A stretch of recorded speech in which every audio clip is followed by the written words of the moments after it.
So today I don't really want to accomplish anything. I just want to document myself suffering to make VS Code's debugging work.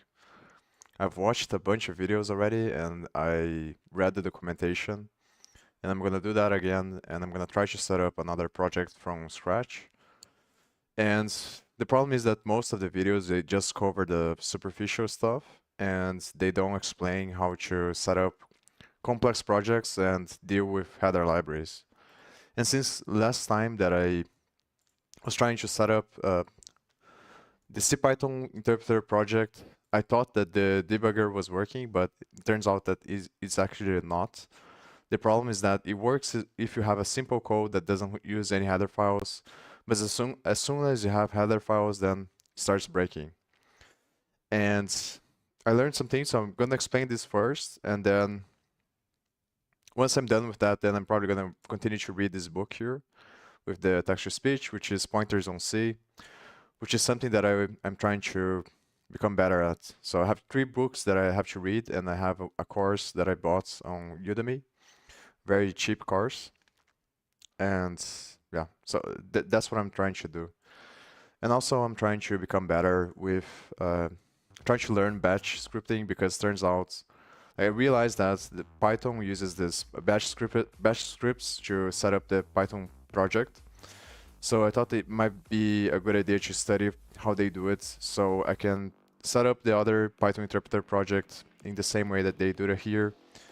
But the problem with this one is that also I tested the debugger is not working. So let me explain how I think it works. Oh, another thing that I found very useful is that I figured out is that you can put this key here on the settings.json file of the VS Code in order to change the default formatting of the files, and this makes it so that it formats everything. It puts the curly braces on the same line on the function, which I prefer much more than the other style. And then there's another setting that I forgot, but you just search on the settings there, and you can find is something, I think it's autosave or something like that, that allows tells VS Code to automatically save every time, automatically format everything every time you save. So it just puts everything. So that's really nice. So yeah. So the way that it works with VS Code is that you put this .vs code here folder, or if you call the debug for the first time, you're not going to have anything here, and then it's going to set up for you. But the way that it works is that you have these 3 different files here for C projects. One is the tasks.json file, the other is the launch.json file, the other is the C CPP properties. And the tasks.json allows you to run whatever functionality you want before the debugger is going to start working. So it's kind of on C, the way that it works is that the task.json is the compilation process, the launch.json is the part that is going to set up the execution process, and the C CPP properties allow you to configure the execution process. So you can really put anything you want here, I think, on the task.json. I tried a bunch of different things. So you can put, you can create shell commands, and you can create other types of configurations that come with the default. And then what is going to happen when you click on the debug is just going to run whatever task you have inside of this here, which is an object inside of a list. And you can put several different tasks as well to run. So here is the command that is going to run. Here's the arguments that you're going to pass. So in this case, it would be like the same as calling make, and then workspace folder, which is a flag variable. So it's kind of like a JavaScript, where you have the $sign and the curly braces, and then inside it puts this thing here, and in the documentation they talk about this. So it just works like a flag variable. So it's just gonna call make, and then it's gonna put the path to the build folder of the current project. And that's the command that I have here, but that's not the default one. So if you don't have anything and you click there to debug, it's gonna show an option on the command palette here, and it's gonna allow you to choose one of the options for the compilation, which in my case would be GCC. So this is another confusing thing that I'm struggling with, that like C and C++ have several different compilers, and one of them is GCC, For C++, the other one is G++, and there are other ones as well. I think MS build is different than GCC, but like all of them, they compile C code. But the problem is that if you use one of or the other, it changes the way that it checks for errors and things like that. So this is something that I still haven't figured out, which is very confusing. So if you're using a CMake file, for example, to create a compilation process, then you have several different generators, which are going to be several different options you have to set up the compilation process. The default is the Ninja one, and then you can use Unix makefiles, which generates a makefile, and then you run the makefile and compiles everything for you. And the makefile is just a file that puts a bunch of commands that are going to run on the command line, so you don't have to manually put everything. And that's going to make the program link all the object files and create the executable from that. So it just makes it easier the process to compile everything if you have multiple different header files and multiple C files. But the thing is that here you can select, like when you click to debug for the first time, you can select there which configuration, and then all that the configuration is going to do is just going to set up the task, a specific tasks.json file for you. Just going to have some arguments. I'm probably going to read, it's all in this documentation here. So I'm just going to read this stuff with the text-to-speech. And then there's the other thing is the launch.json, which is the stuff that is going to run. So it's very similar, which you can put several different configurations here. And this is the stuff that shows here. So each object like this has the name here. I had several different ones before, you can put several different ones. So if I put a different object here, the other thing that I figured out that is very useful is that you can type control space and then it's going to show you a bunch of options. Maybe I should do that on the tasks as well to show. But here if you put a different name, it's just going to show there. Like when you save, it just shows the new option. Then you have the program that is going to be the thing you're executing. And if you have an executable file, and this is the problem that I ran into, like if you have an executable file, you can put the path to the executable that you want to execute here. And it's pretty much just going to call that executable. And then you can put this properties here, these keys, to determine which debugger you're going to use. Which in my case is GDB.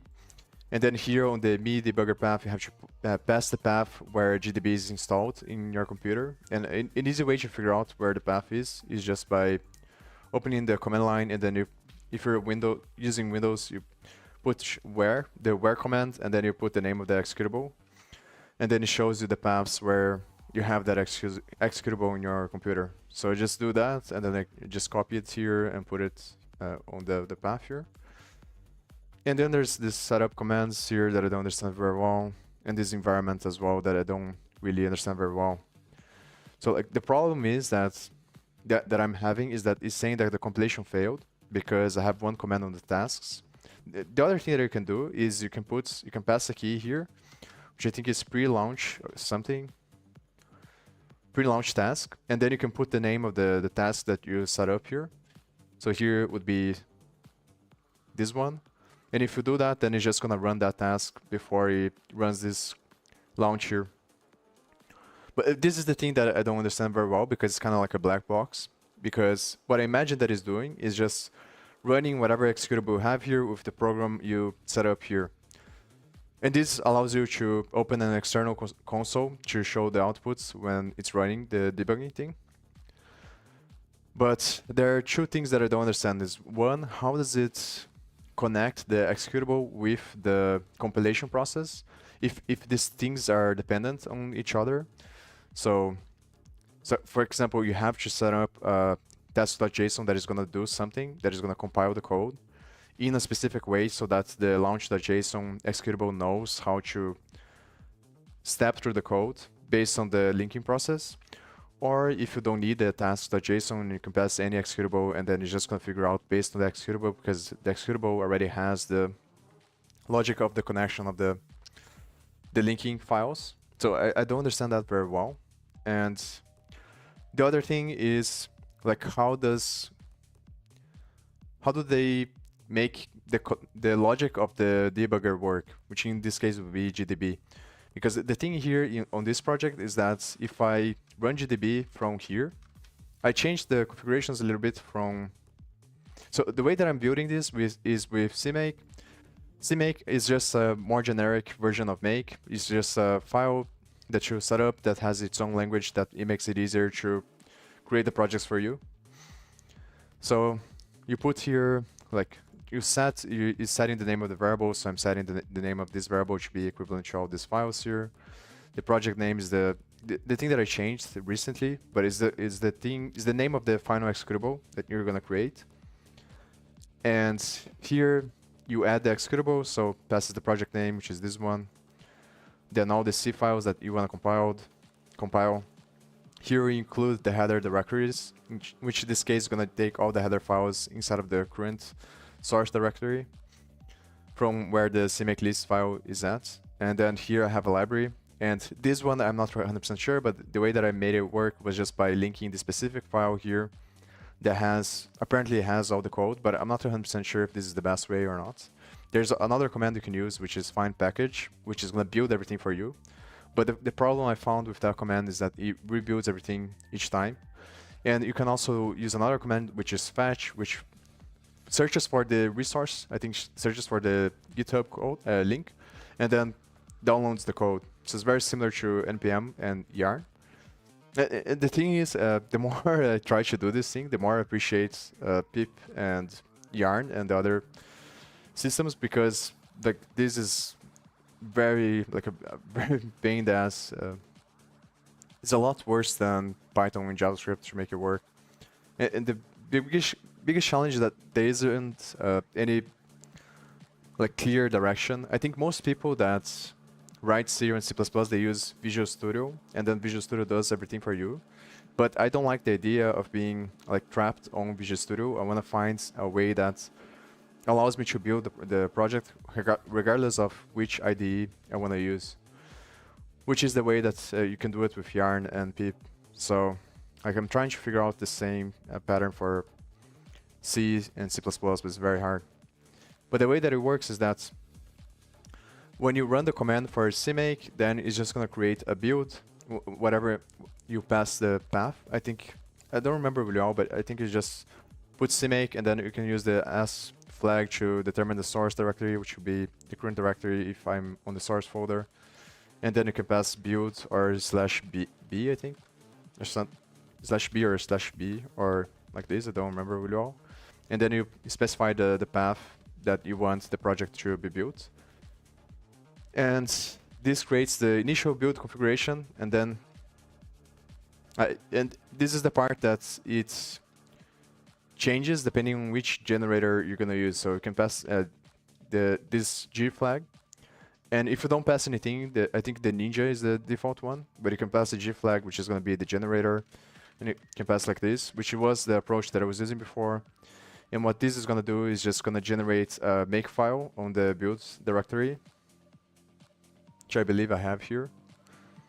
Yeah, this make file. And this make file is going to contain all the code that is going to initialize the project. It's going to do all the compilation and initialize everything.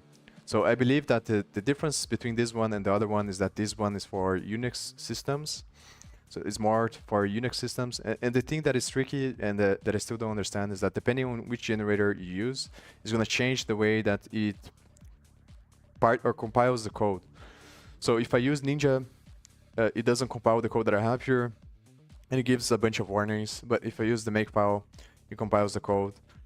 So that's tricky, and I think it depends on that happens because the C code is going to depend on which architecture you're designing the code for, and if you're trying to do cross compilation, which is design the code for all possible architectures, then I think it becomes a lot harder. So that's the kind of stuff that I'm trying to figure out now. But another challenge with this is that, let's say you do all the stuff, then the challenge is how do you set up this stuff with the tasks.json and with the launch.json from VS Code, and that's the step that I'm stuck at, and all the tutorials and the documentation don't talk about it.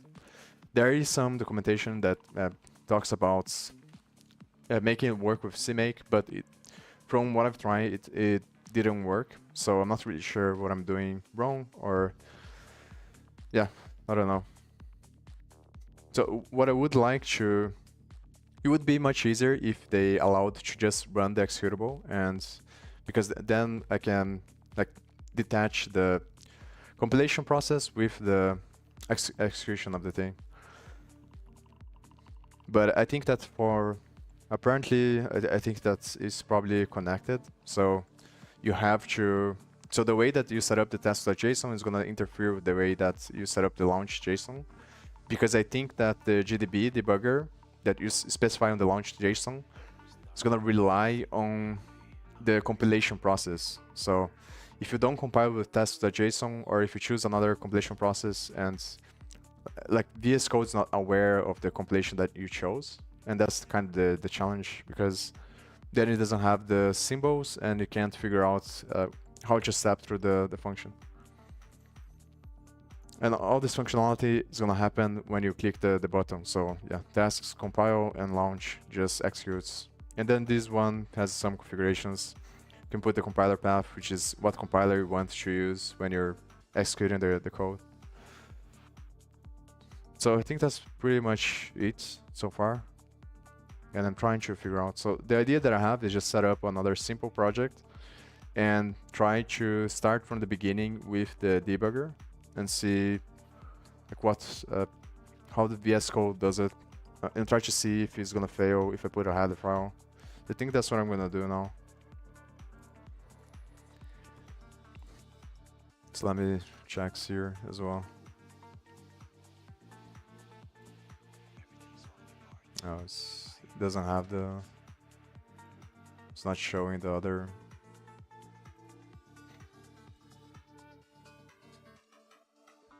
But it is very nice to know about this, because apparently you can put anything here, and then you can create shell scripts to run. And I think they run every time that you change something, or every time you put a command here. I'm not really sure about it.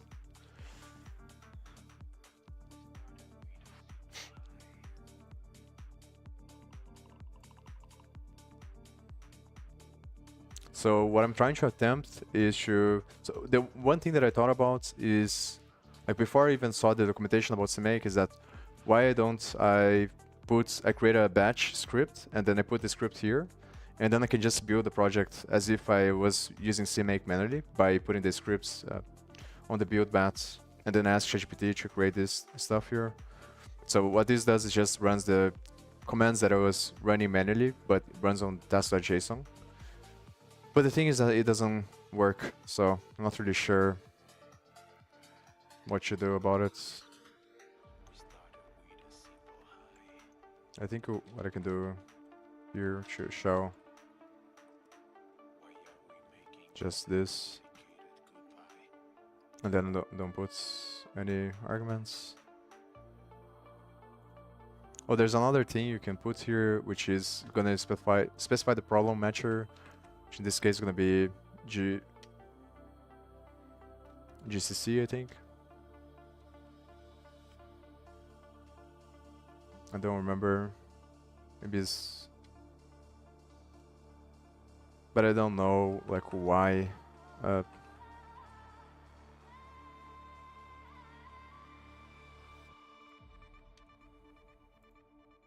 it doesn't make a lot of sense if I'm gonna do. But on the examples they put this stuff here. So this is the biggest thing. I don't understand the connection of the tasks.json with the launch, like under the hood, what's going on, and how does VS Code know what function or what place to put the IDE information of the debugging process, and how does the GDB perceives the executable that you're executing? Because if I execute here, then it's the thing that I was gonna do before. With GDB, it seems that it works, but if I do it through the debugger, it doesn't work. So I don't understand. It's probably because of you have to set up the task.json before you do the launch, because the way that you compiled before the launch matters, but for the GDB here, we're not really sure about it. So if I break on lax function here, then run, like it just normally allows me to do it. Well, the other thing that I realized since last time is that like I'm trying to solve a bug here to understand more like how does it work with to become better with pointers, and I'm not 100% sure what is going on here. But after a bunch of time, I think that's my mind changed, and now I don't think the problem is the way that I'm setting up here. I think that the way is probably correct. But what's happening is that for some reason the graph nodes is not getting any information from the node. So initially I thought it might be the way that I'm initializing the node and that I'm passing the node here. But now I'm thinking that is probably something related to the way that I'm making this condition here. Because it could be tricky because the sval I think is going to be a const char, and strings in C are just a pointer to an array. So, and this is the problem with memory allocation, I think, because maybe what's happening is that the thing doesn't know at runtime what's going to be the size of this, or it has to be at runtime because otherwise it would be complaining on the compilation. So maybe it's something like this, but from what I've seen, like doing this, using the arrow here is the same thing as the referencing the thing and using the dots. So I am getting the actual value. And this is stuff like I don't really understand why I'm having a problem here. So using the arrow is the same as doing this, I think. Or maybe it's inside.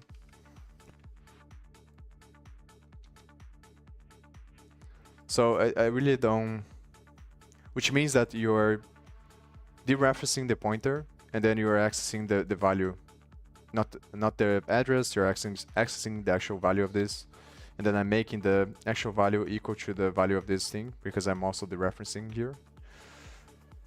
So it seems that it is correct. I don't see a reason why it wouldn't be. So what I can try, obviously, is just comment this stuff out and see if it works or not, which I'm probably gonna do. But first, I think I'm gonna try to figure out initialize the other project and try to see if I can set up since the beginning.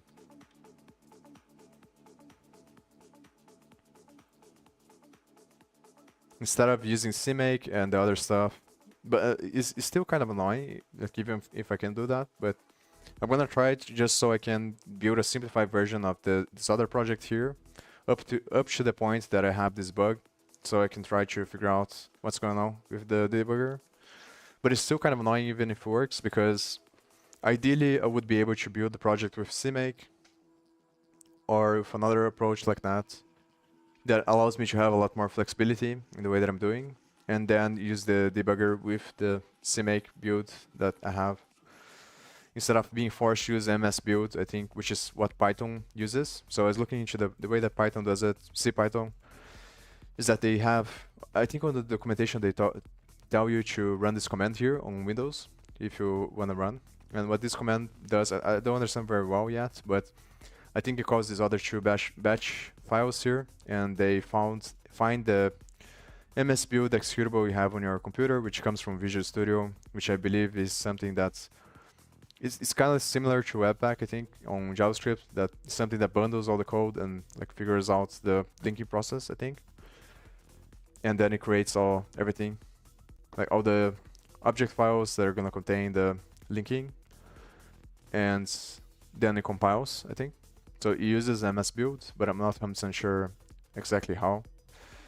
And this is the stuff that I was talking about, that I also want to study batch to understand how this stuff works. And then apparently these types of files here, they allow you to configure the way that MS build is going to work, which use ML. I'm not really sure how to say that.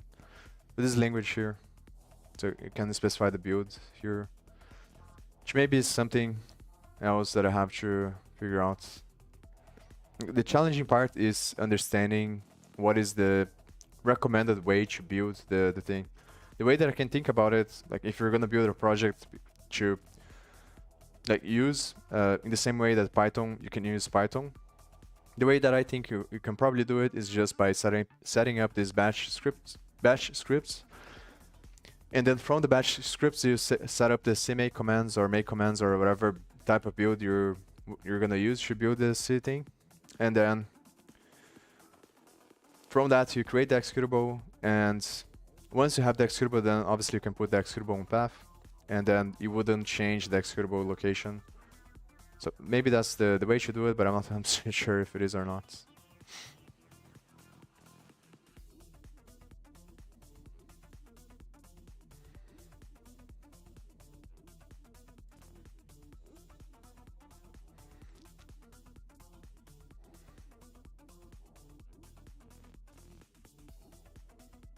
I think we're gonna close CPython for now.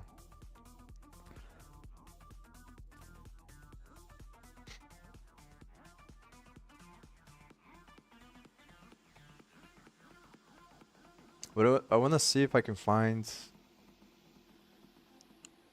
like a way that I can reproduce every time, so I don't have to think about this stuff. And I'm not. This is the thing that I don't understand, is why people haven't come up with this yet. Like they probably have, but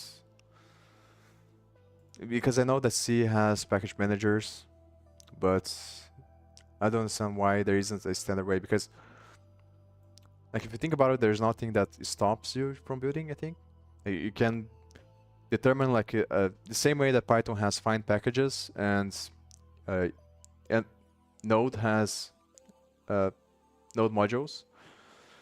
You can set up like a standard file like include for C, and then you can just set up the functionality to make the requests to get the code from whatever, and then put the projects on the include folder, and then for each project you just set commands to build the project, and then you can create a cache to see the project was created or not.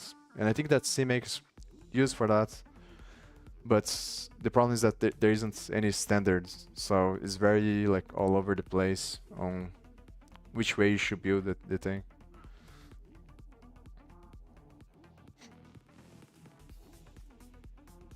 So I think what I'm gonna do is just copy. I'm not gonna use.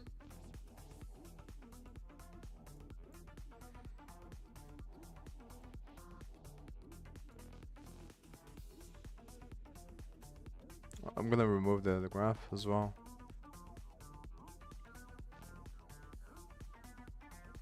Yeah, I'm not gonna use CMake or anything on this one. I'm gonna try to just debug right away with these header files and then see if it's gonna complain or not. I think the standard way that they do it is with MS Build as well, or like the way that I did it was using Chocolatey, which is a package manager, I think. And then you just run a command, and then it installs everything for you and puts everything on path automatically. So you can put stuff on the environment variables, and that's how the terminal is gonna know. Like you put the path through an executable, and then you can use the keyword, which is the name of the executable, on the terminal to run whatever code exists inside of the executable. You do that by putting on path, and I think Chocolatey does that for you. And then you can use the commands, like you have the GCC, it's on this one, have the GCC compiler, and you have the GDB debugger.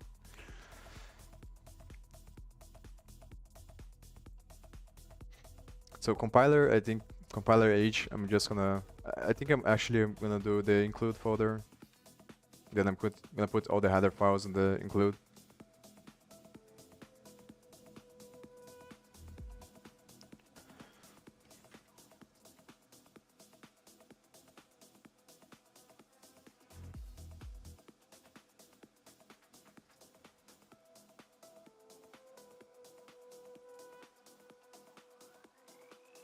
Actually, it's probably better to just copy the thing.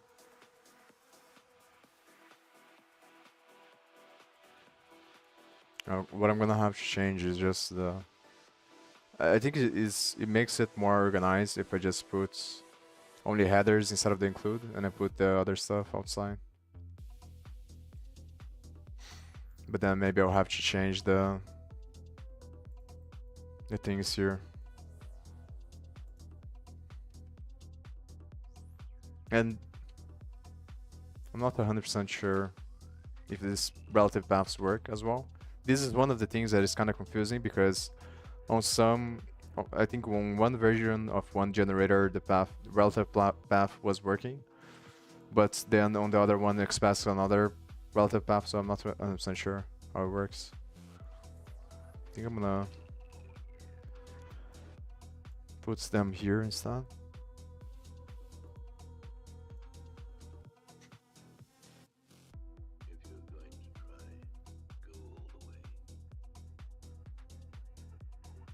Maybe this configuration I'm gonna have to. It's creating a new line there. So I don't understand why it's not.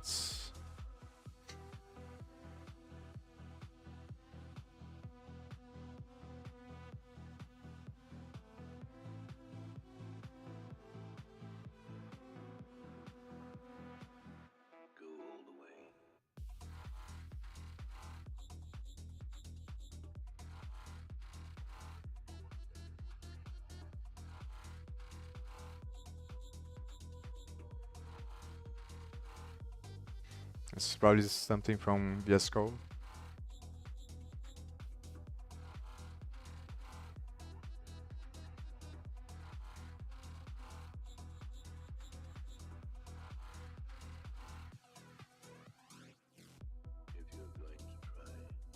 This is one of the configurations that, like this, I think this is supposed to include all the files because it's using this wildcard here.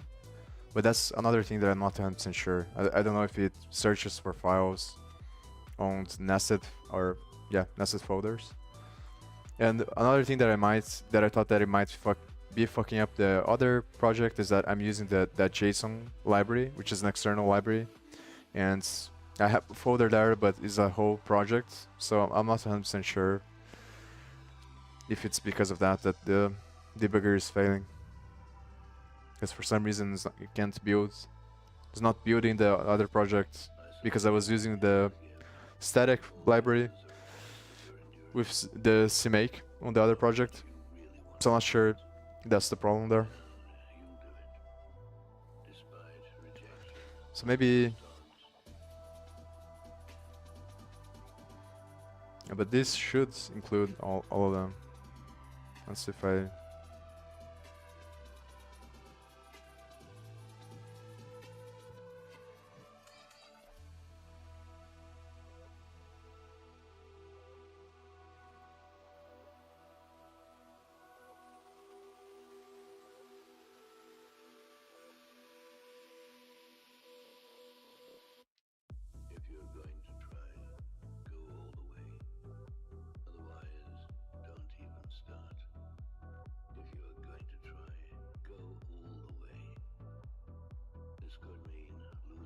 Oh, it's on helpers, that's why.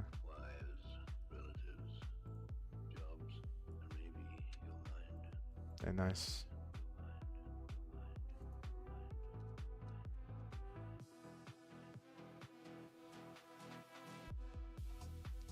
This is the thing. Is that for some reason, probably because the compilers are different. Obviously, it has to be that, I think. Maybe not obviously, but it's the only thing that makes sense in my mind. But this is the thing that I don't understand very well, because how is it if it's the same language, how is it possible that the different compilers have, like, if it's the same language and the code is for the same architecture, how is it possible that the different compilers give different error messages? It doesn't make any sense to me. It could be because of the version. That could be one thing. Just kind of like in Python, like it could be that one of the versions of one of the compilers would be like using Python 2.7 and the other one is using Python 3.11. So that because of that there is a difference, but not 100% sure. And the other thing that I don't know really well is like how do I figure out which compiler is using, like by default. It's probably like here.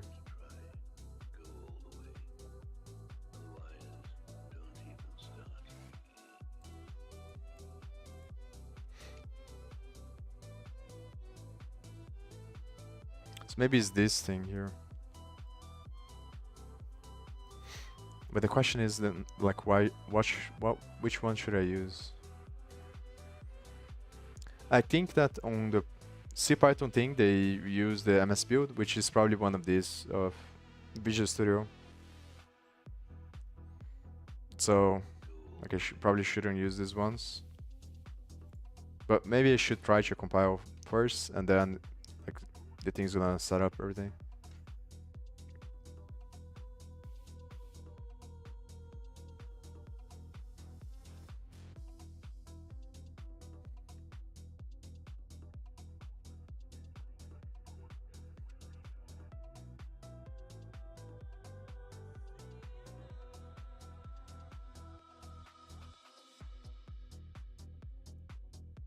So I'm only gonna put stuff on the header file that I think I'm gonna need. Probably gonna leave this thing open so I can change the compiler. And here, because I changed the settings, it puts this stuff here already. And so here, compiler path, that's probably why it's giving me the warning there about the pointer. It's using a different compiler.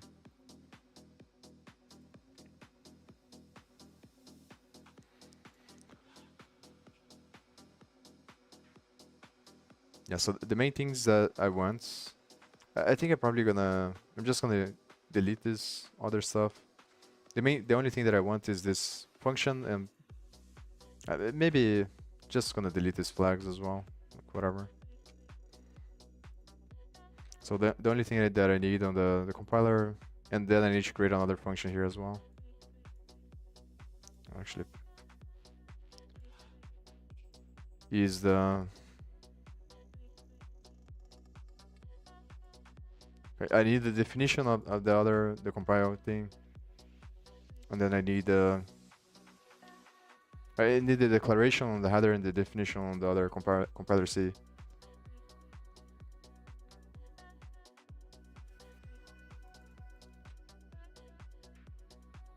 Let's copy this stuff here.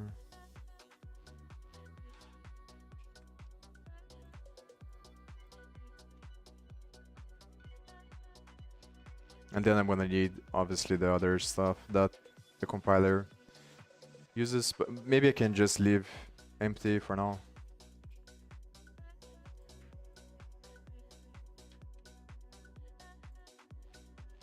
Yeah, I'll be right back.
And so I think that the plan for now is to set up this simplified version of the project, of the Learning C project. Then try to see if I can set up the debugger. I'm gonna remove everything I think here from this function.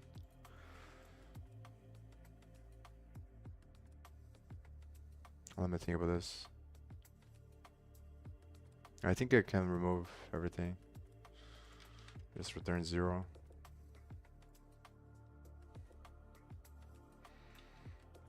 This configuration is kind of weird. Like, because it's doing this indentation when I save, but I think it's not a big deal. So the plan is to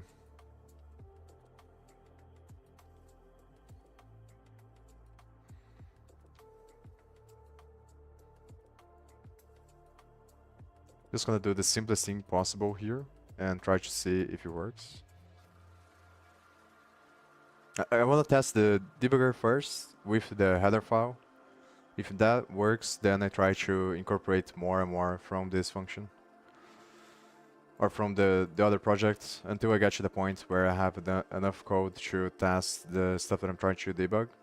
If I can't do that, then I'm just gonna go with the other project and I'm gonna try to debug from there. Then after that, probably try to figure out how Python does it with the batch scripts. Try to figure out a configuration like that. But the problem is I couldn't set the debugger with Python as well.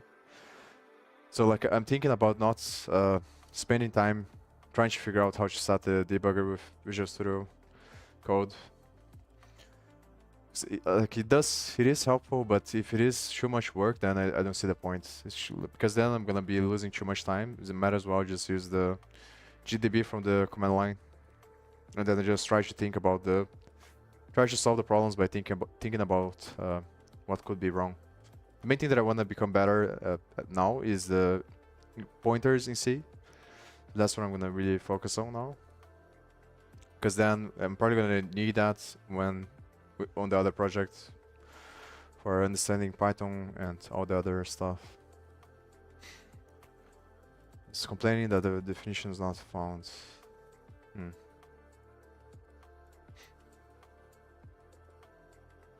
The definition is here.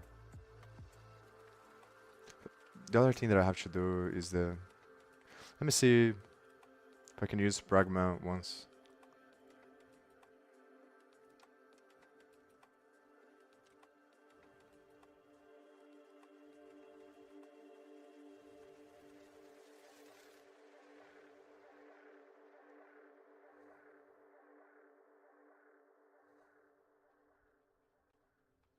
So they're saying to add the two methods to support on the compiler. So I think I'm just gonna put the other one. Doesn't really matter that much. It reserves.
So the question is, does the header file need to be... I don't think it would make sense that the header file should be on the same level as the compiler C. So I don't understand why it's complaining about the definition. Oh, maybe it's because of this. I have to change the settings again.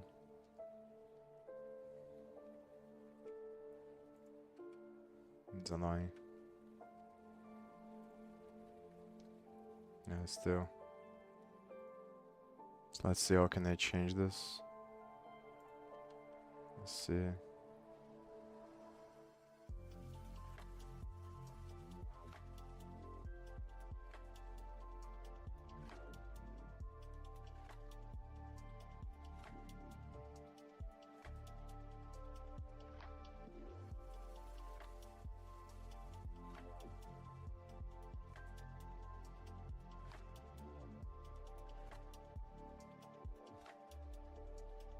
I think there was one of the settings that determines, but I'm pretty sure I didn't I didn't check that.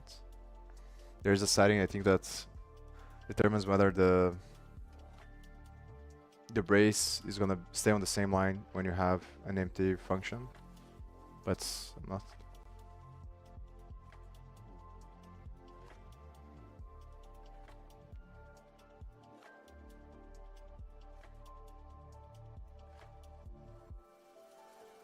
Yeah, it's not marked here. It's kind of weird because the other one that I was trying to set up is also kind of like that. So I have to figure out how to open that settings file again. And if I do Control-Shift-B, settings, compiler still also need to include compiler H. Oh, okay, okay. Thank you. So that's probably why it's not figuring it out. I think, yeah, it's this one.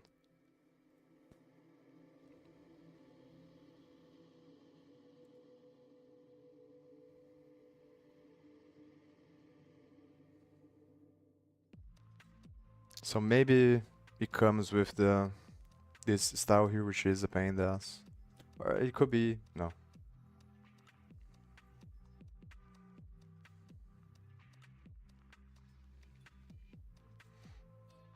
I think that I'm gonna remove this, but I don't think it's gonna solve anything. So the question is, how do I remove the... So I don't want to format like this.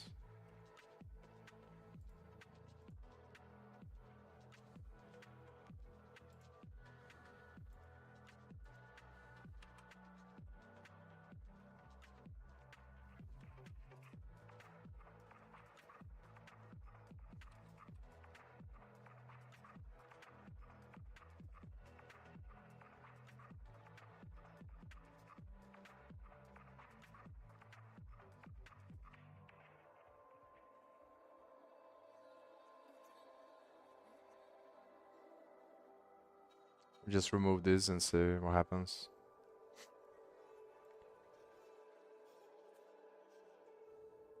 And it doesn't change anything. It's quite annoying. And this is an extension from VS Code. I think, yes, from Microsoft. So this one you have to disable as well. I forgot to say that. Because I think by default it formats on the other way that I don't like, which is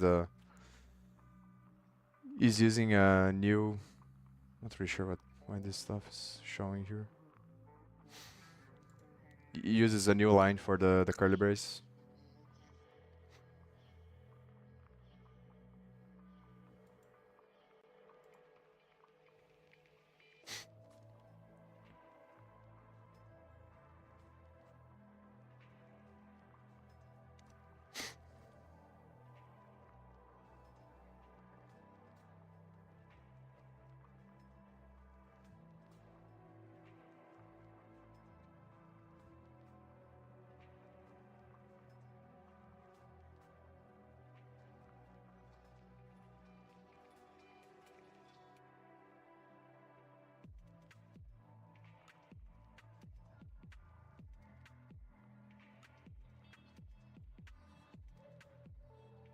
I don't know how to remove this thing from here.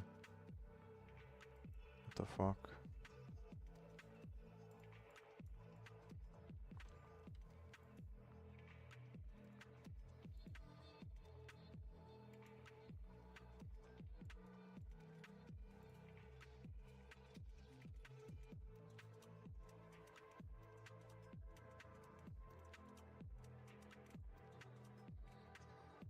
some trying to remove that window from.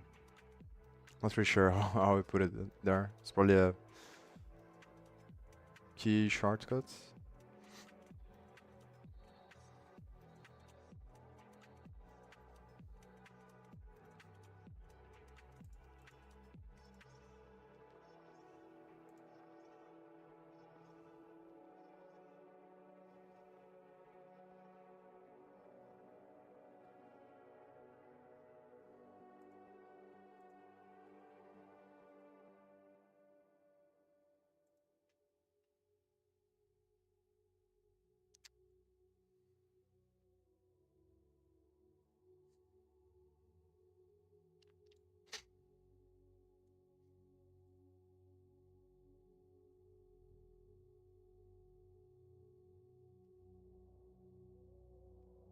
Okay, figure out.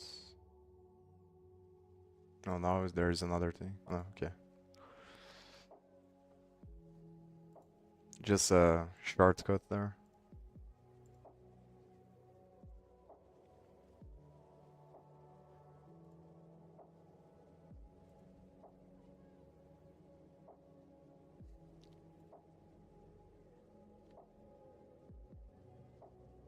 So how can I search for this?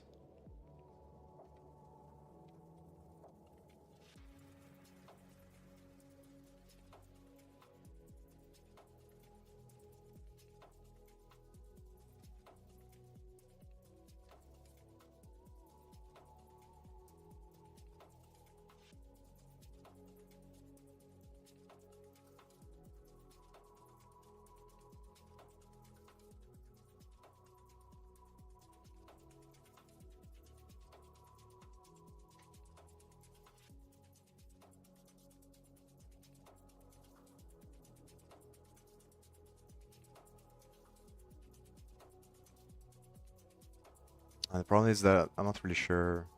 Maybe I'll leave it like this and I'll figure out later. It's probably better. It is kind of annoying though. So, yeah, let me think.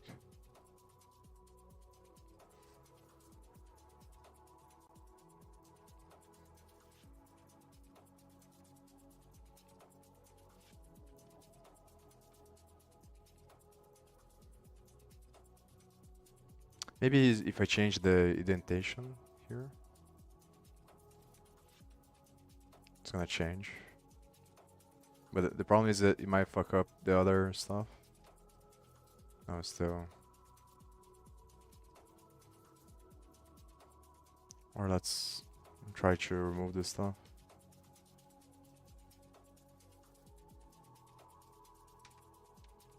Yeah. Whatever.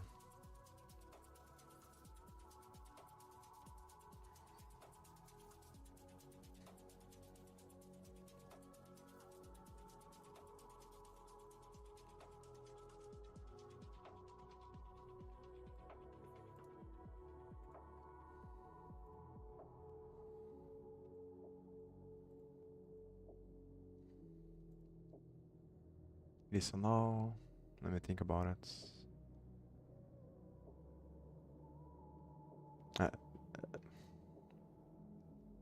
Uh, I don't think I need to put specify anything else, so this is the options that I was talking about that allows you to select. I always select this one because I think that GDB is probably the better one. I'm not really sure, but it's the one that I know so far. So, and then he asks you to select the compiler as well. I think the other one that's is possible is Clang. So I'm not really sure what's the difference between them. And here is also these two different ones that I'm not 100% sure.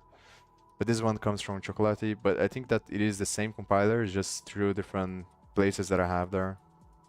And this one is for setting up the tasks JSON file.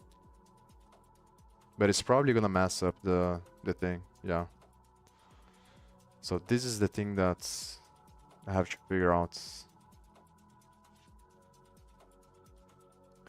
And then it complains that undefined reference to compile file. So the reason why it fails is because of the thing that I was talking about, the header files. and I couldn't find any video explaining how does this work. So I think the way that it's supposed to work, like what it's doing is just running this command. So it calls GCC and then passes this flag arguments here. So it passes the current file you have, the G flag, this diagnostics, and then this output file. So this is kind of like the problem, because even if I make the, I think that's probably maybe one way to make it work is if I add the other file, and then I put another, pretty much do the make file but manually on the args here. But that doesn't make sense. That's the issue.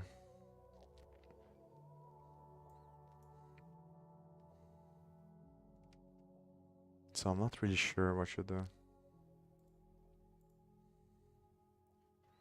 I think I'm just gonna go over the documentation again. Just see if I can figure out.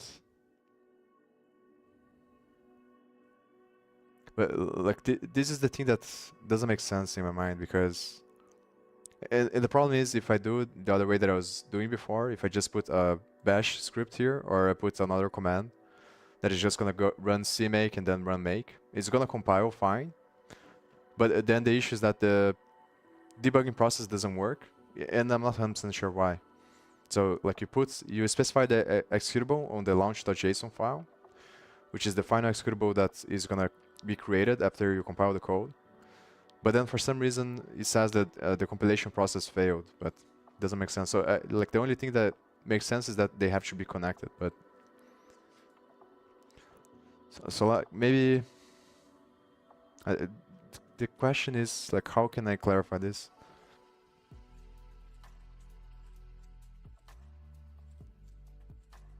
Like one thing to understand would be like how does but this is the kind of the problem, because I don't think it's gonna be very productive to follow that line of thinking. Like if I search for stuff related to how GDB works, it's just gonna be related to GDB and not how VS Code interacts with GDB. That's the problem. It's kind of like a black box. Like VS Code is executing GDB, but I can't figure out which ways it's gonna execute and how it's gonna like interact with GDB. And so the question is, what questions can I come up to figure this out?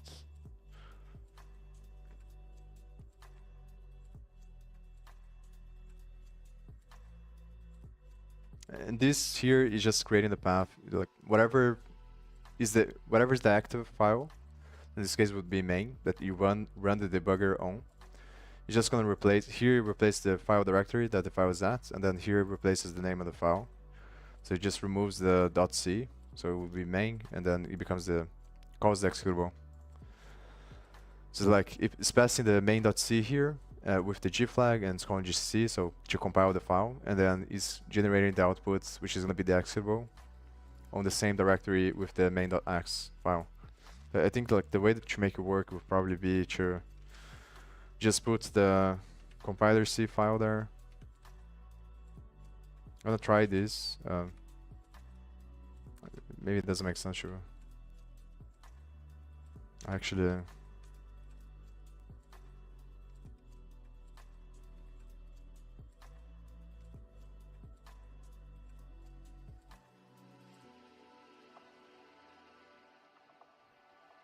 Then here I'm not really sure if I would have to put another output here. I think it's giving the undefined reference error because the command is only compiling your main CP file. Set of file, you can do workspace folder. Yeah, I remember trying this stuff as well. So like you're telling me to use a wildcard that is gonna take all the files inside of the project. But then it says the command doesn't work. And I think it's because I'm using C files and not CPP. But I guess I can try that as well, no? And the issue, like the biggest issue with this approach is that it's not scalable, because I think that the way that is standard for people to do it is by using Visual Studio, and then Visual Studio has everything set up for you, probably using MS Build. But the problem with that approach is that it makes you like you have to use Visual Studio. And I remember trying to use Visual Studio and I hate it. I think Visual Studio Code is a lot better than Visual Studio. So I'm gonna try to avoid that at all possible costs. And the other standard way that people recommend is using CMake, I think, because CMake is the cross-compilation version of Make. So Make is designed for Unix systems, I think, and CMake is supposed to be more generic and it works on any system. So it's a generator of Make files, let's say, or depends on which generator you're gonna use, obviously. So it's supposed to be the more resilient approach. So because the question is, if I start using a bunch of external libraries and a bunch of header files, then obviously it defeats the point, because then I'm gonna have to put a bunch of different commands here to specify a bunch of different files, and it's not gonna work. Or I'm gonna have to do a bash script or something like that, and then put all the logic on the script, and then run the script from here, but then it doesn't work because of the compilation thing. So it doesn't make any sense to me, to be honest. But I'm sure that there must be a way to do it. It's just like, yeah, I couldn't find all the videos that I watched on YouTube and everything like that I read. Like no one explains this, which is really weird to me, because like there must be a way, because obviously a bunch of people create or work with C and C++. So like it wouldn't make sense to me that all of them use Visual Studio. Like, doesn't make a lot of sense. So there must be a way. Just don't know. Hopefully, I'll figure out eventually. The way that I'm gonna go about it, if I can't figure out, is just by building with CMake and then using the command line, and then not using the debugger on Visual Studio Code. Can do a workspace folder. I'm gonna try CPP because the other time I tried C, but I'm not sure. I think it's not gonna work.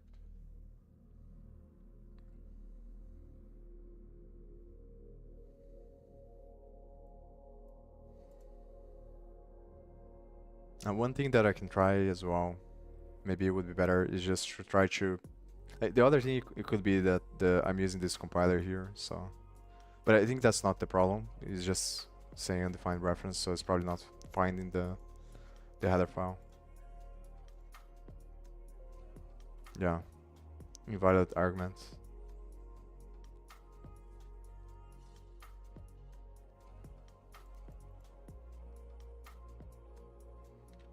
If I do C, it's probably not gonna. I don't think it's gonna work. I tried. Hopefully it works, but I tried in the other one. I think it doesn't work as well. Oh, it did work. Nice. Oh, nice. So, why the hell it wasn't working on the other one? Maybe I tried with a different flag name here, or flag variable. Yeah.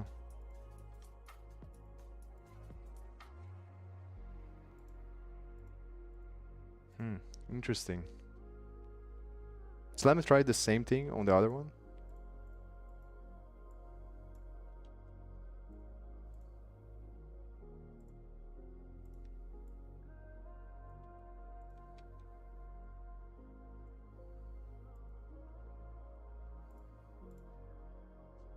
It could be because of the compiler as well, because I'm using GCC here on the other one. I'm using the default one.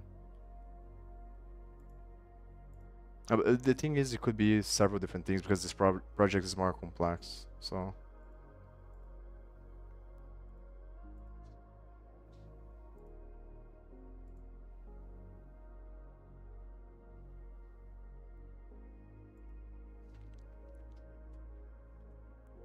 I think.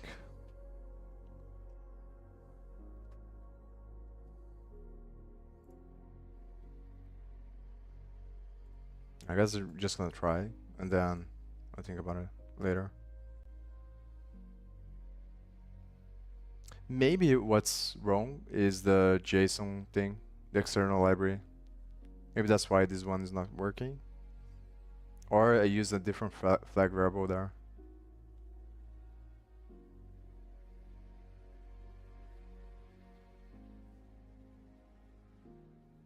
Because I'm 100% sure I tried with the flag or the wildcard thing.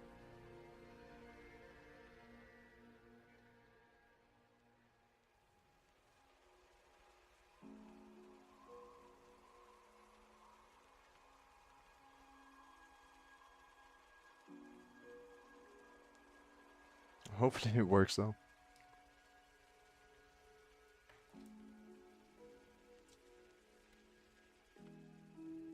It's pretty nice that you worked on the other one though. So it must be something else here.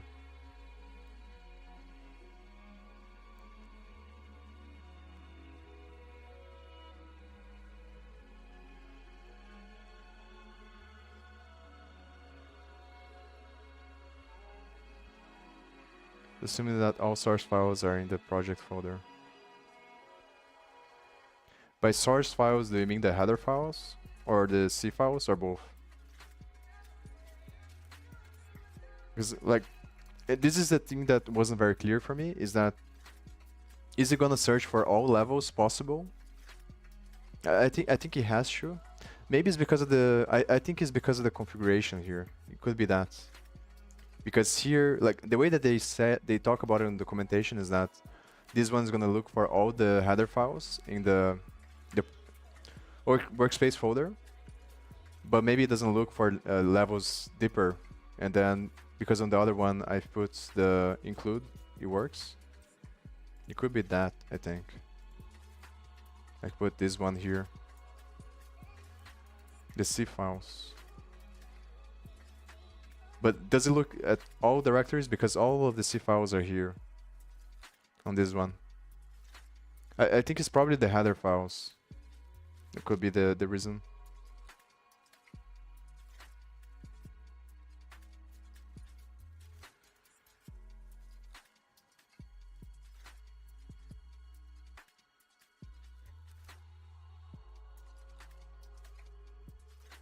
Only looks for, yeah, that's what I was thinking. Only looks for the first level.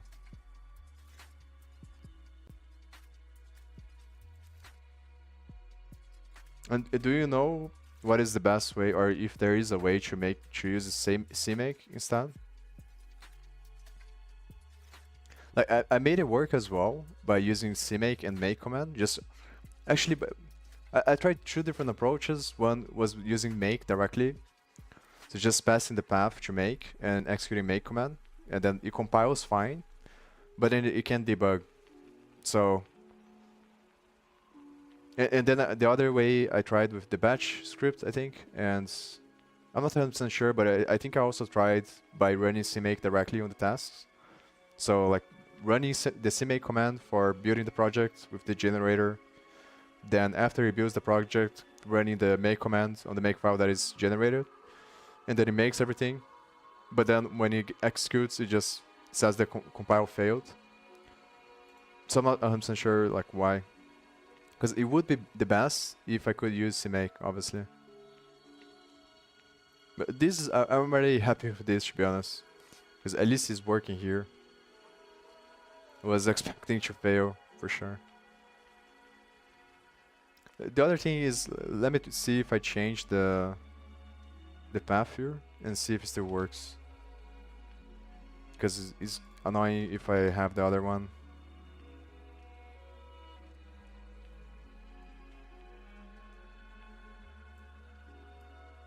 Because then I'm gonna get that warning, I think.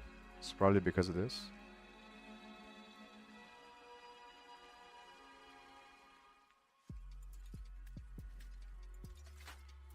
I spent so much time trying to figure this out. It's crazy. I think I spent like the last 2 days. I watched every video on YouTube and read a bunch of articles. It's hard, and I think it's hard from like, not really sure why. It's probably like, I think it's kind of similar with Vite and the other things, is that's like, maybe they don't talk about the source code because they don't want, but isn't like VS Code supposed to be open source? So I'm not 100% sure about that. Like, because it would be much better if we could understand how VS Code is interacting with the, but the thing is that I don't understand GDB very well as well. Like how does it work? On the command line it makes more sense though, because it's just following, it's just running the executable, I think.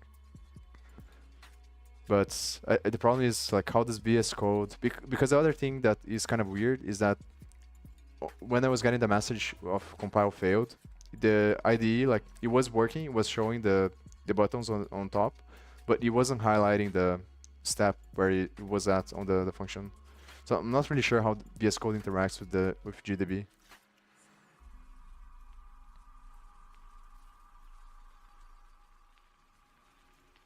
And now that I changed the compiler, it stops complaining. So let me see if it still works. If it doesn't, I'm gonna be pretty happy. Nice.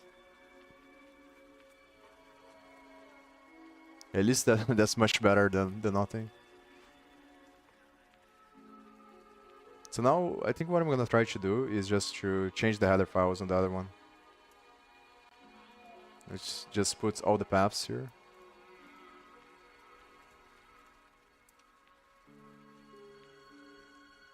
So let me see.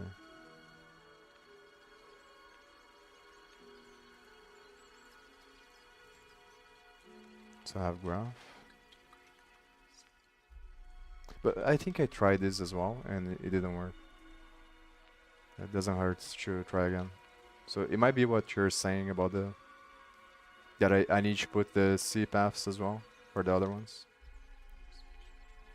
I'm gonna try one, then remove this one, then put the C paths on the other one to see like if one of them fixes.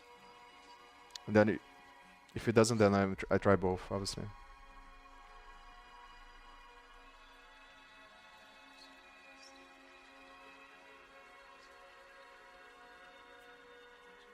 Because obviously it could be that it is finding all the C files, but it's not finding all the header files. So the key question I think that they should put on the documentation is whether or not, but I think on the documentation they say that if you want to find all the files, you should put this thing here. So like the only thing that makes sense is that you should find all the C files inside of the work, regardless of the folder. But the other thing that could be like complicated as well, that is not very clear, is that on this one I'm using the external library, which is this JSON here, and it's not very clear how should you go about building external files, because I'm not really sure if this is gonna find all the C files from this project as well and then compile them, and if it does, then like how does it work on the where is it gonna output the, is it gonna create object files or just outputs the executable? Like how does that work? So let's try.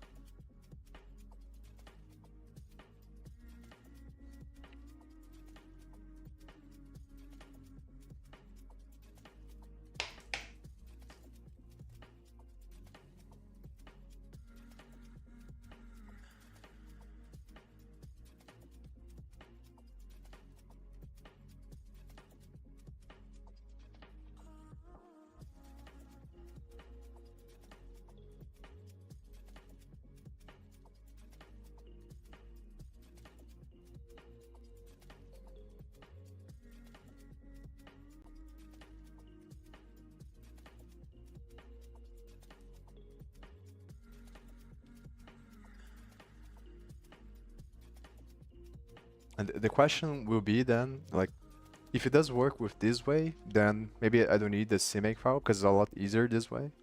It's a lot simpler as well. But this is the problem, so it looks like it's probably what you said. But this is kind of bad.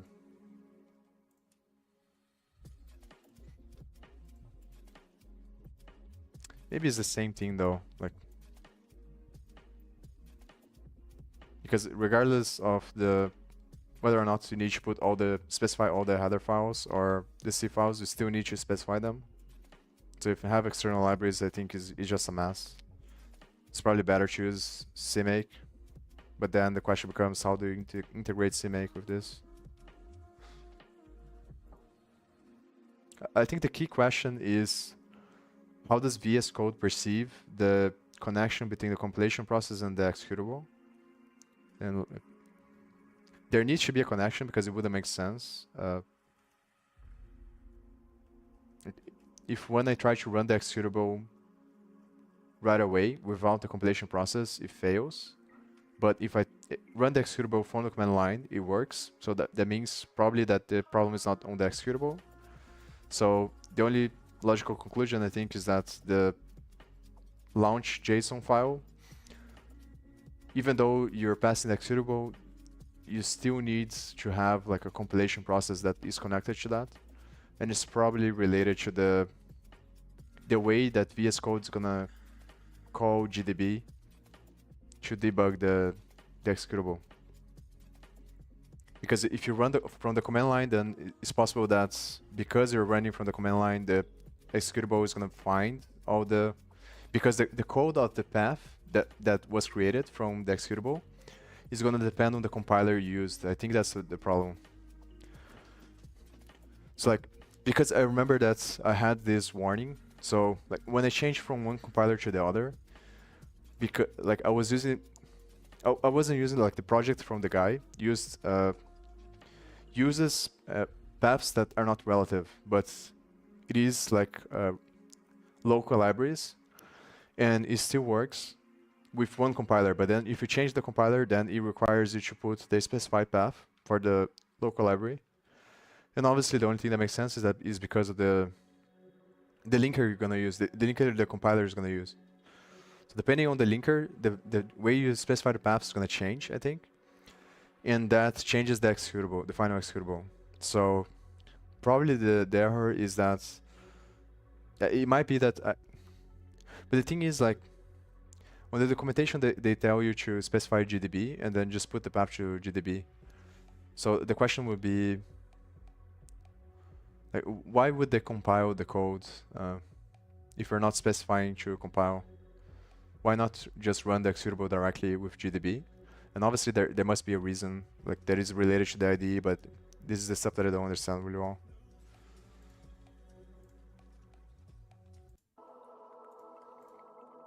So yeah, let me try to do what you said.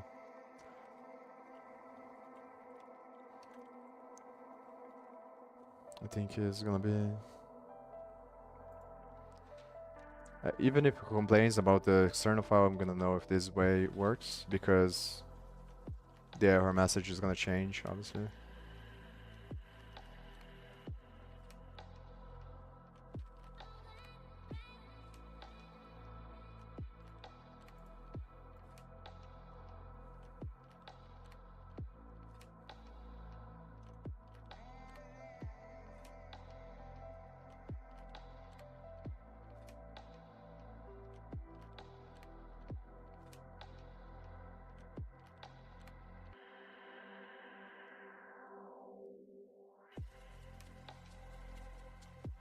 And now it should be all the files.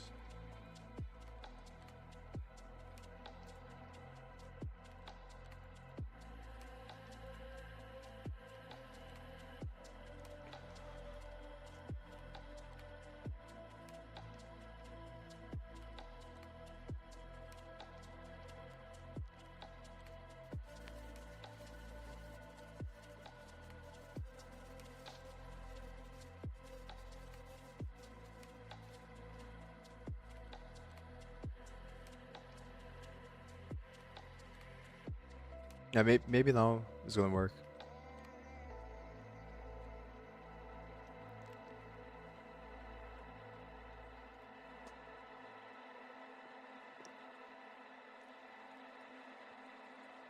It could be that they can improve. If it does work, they can improve the way that they describe there. It's kind of confusing, or I'm a dumbass. Could be that I'm just a dumbass.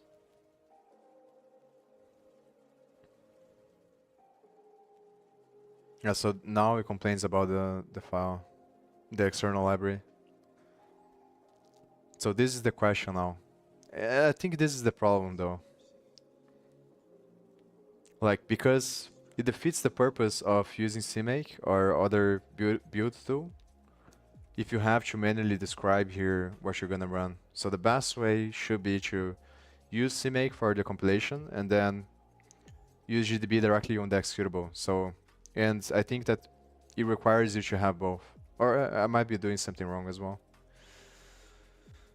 But now I think it's complaining because of the library. So like it's the way that I set up the library. So I would have to figure out manually how to do that. And then put the commands here as well. And then it fits the purpose of using build tools, I think. This is probably not the best approach.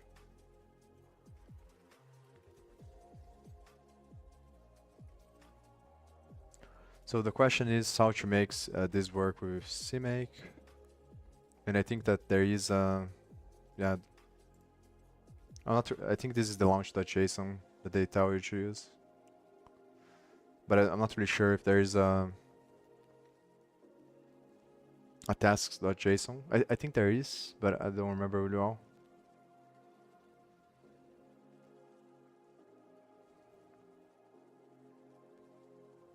Also, when you're using like this, apparently it does automatically for you.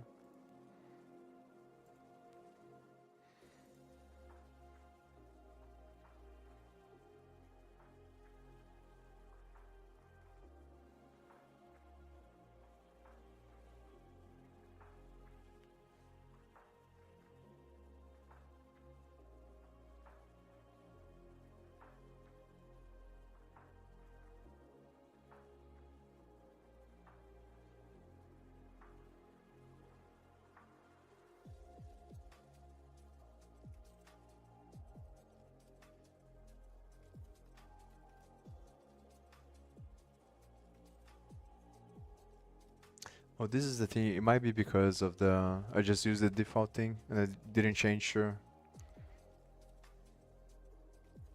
because I'm not really sure if I think I just tried to use the default launch.json, and then when it didn't work, I tried to change the tasks.json. Maybe that's what I was doing wrong.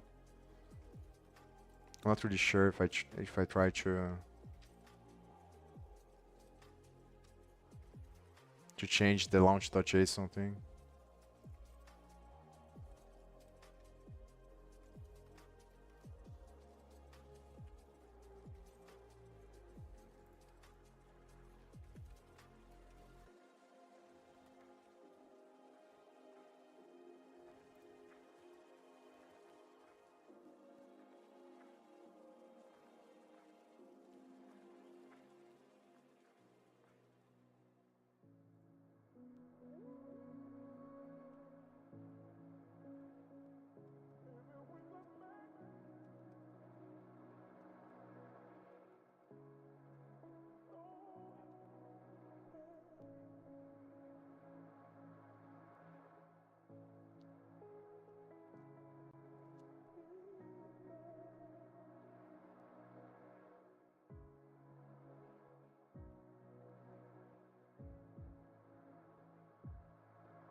So one thing that I can try is just put this to false. The thing is, if I put this to false, I think it's probably gonna fail because.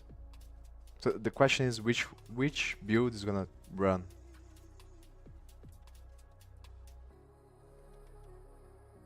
Like, is it gonna run the?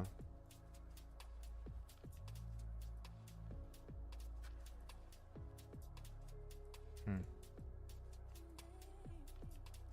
Maybe this is inside somewhere.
It just feels really weird to me. Like either I'm doing like the reason why I think that's it's very possible that I'm doing something very wrong, but it's kind of weird that the reason why I don't think that way is because of all the videos I watched. It seems like there is no video, like I couldn't find a video that explains like this more in depth, so I'm not really sure. So the only thing that makes sense to me is that everybody uses Visual Studio to do CPP stuff, and then everything is built for you. So, but it does feel very weird that there isn't a standard.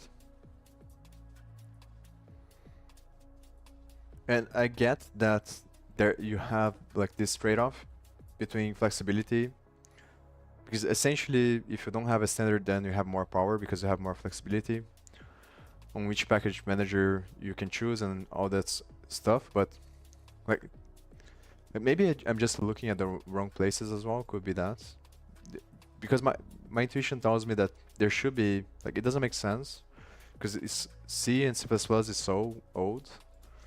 So the only thing that makes sense to me is that someone should have come up with like a default configuration that you can use and that is easy.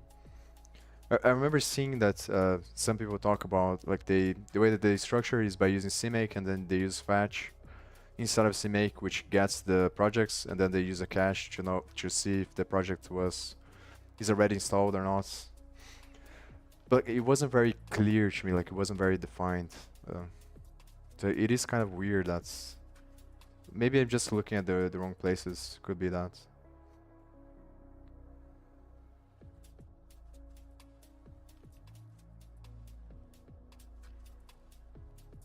So what I'm gonna try to do is probably not gonna work. I'm just gonna run to see what happens and delete the tasks.json file again.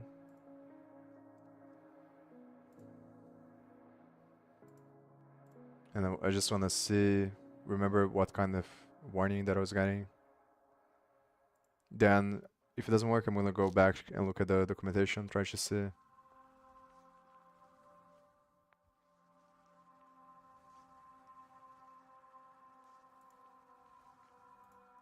I guess what makes it a lot harder than Python and JavaScript is that you you can have this several different build systems as well. Like you can build for, and then on Python and JavaScript it's handled for you by the compilation or interpreter, which like it creates the intermediate representation which works for all of the systems, and then on C you have to manually do it, and then because of that it becomes a lot harder. Because depending on which kind of library you're gonna use, some of them like are done for some systems and some for others. But either way, I feel like there should be like a standard way to do this that is easier. That's kind of what I'm trying to get at, because I know that's like the beginning part is the most annoying one. So if I can figure out like a system that I can use, just put everything on the include and then do some like standard thing that I always do from a makefile, like create a template, then it becomes a lot easier because I don't have to think about all this stuff and I can focus on the code.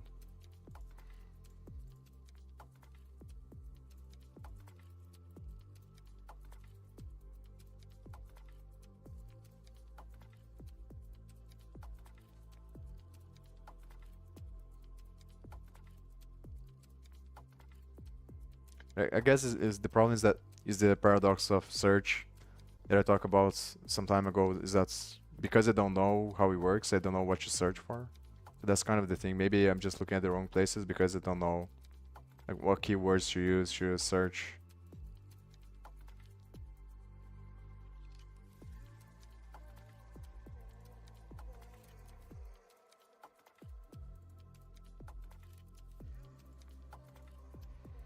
Because I know that the thing that I did here was kind of like a hacky thing that works with this CMake to install the library to put the path of this one. Because I remember I was having some problems, and I know that I saw in the documentation you can use this. These are some other command that is similar to this one to specify the header libraries for the external library you're gonna use, but then I was trying to do like that and it was working. I think this one already gets the header files you have there, but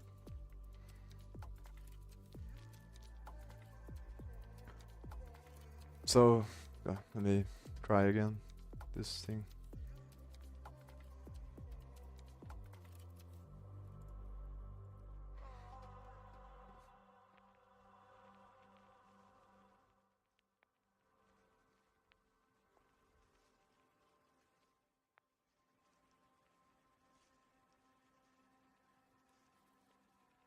Yeah, so this is the error that I'm getting.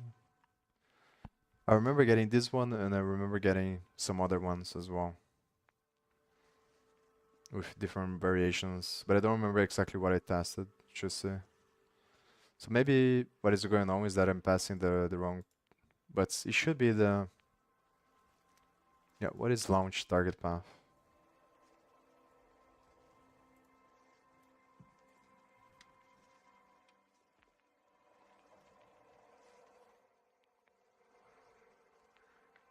I think it should be the directory that the tax CMake tax file is at.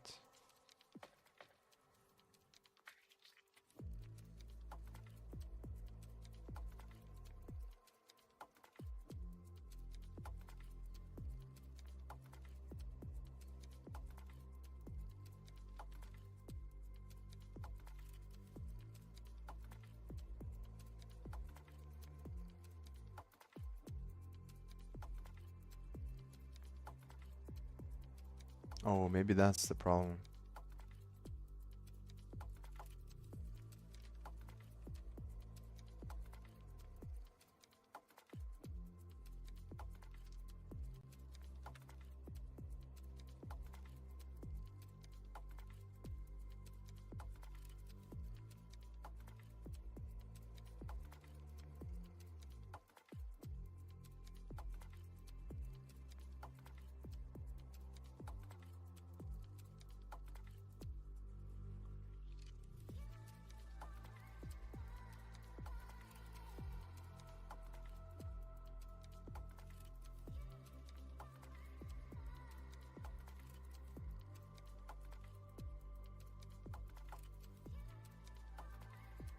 Should I pass the path, or is it gonna get the path based on the CMake thing? I think it's supposed to get the path or the executable based on the CMake. Yes, result by CMake those. I think I remember trying to change this as well.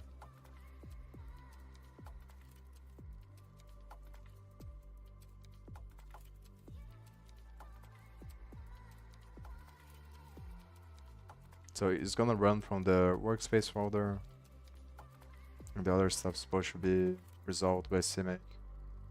And here, obviously, I have the executable here.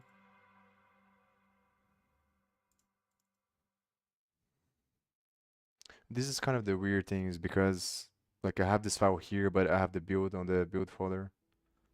So it must be because of that. But it shouldn't be resolved by this.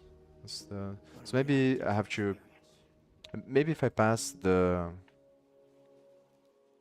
commands. Yeah, let me see if I can pass a command to specify how CMake's gonna build the thing.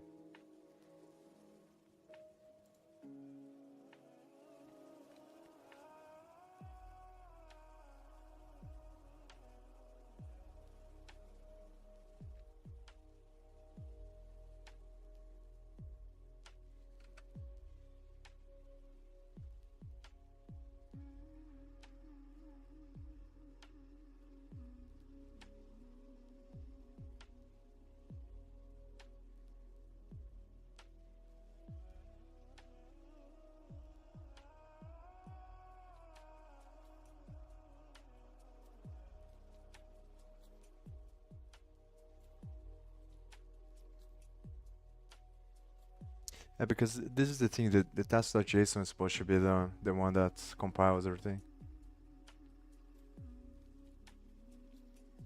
So I think it wouldn't make sense to have to specify the generator on this file.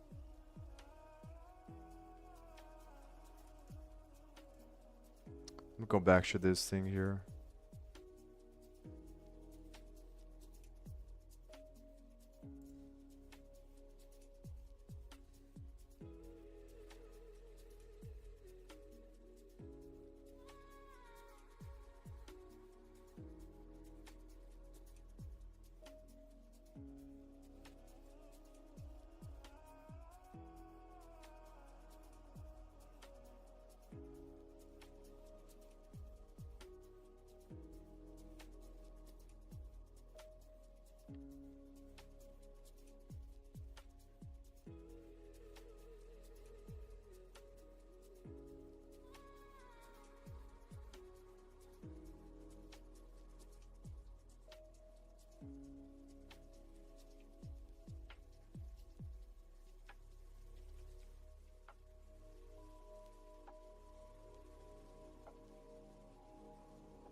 So I guess the question that I wanna answer is what is exactly happening on the launch? Let me go back to this thing here.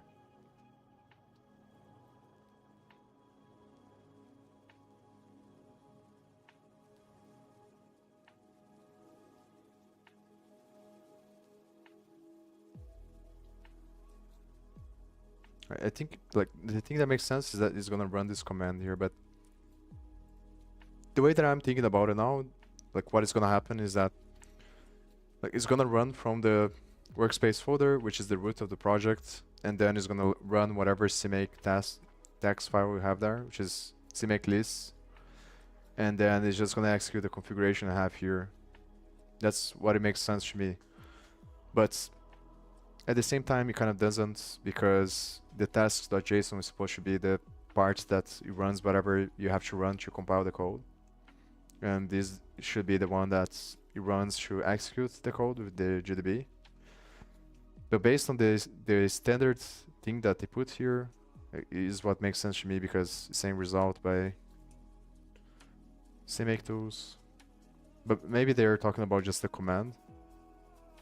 So maybe I do have to put build there.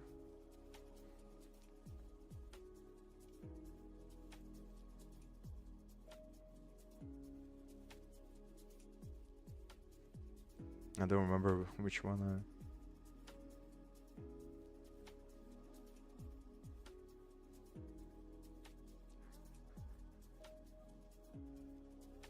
I think it was this one. Yeah, here.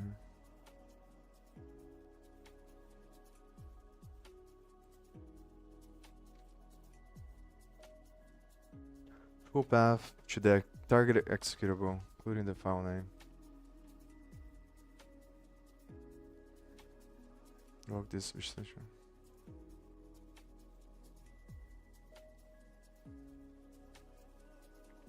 What do they mean by this? Like how? Because the problem is if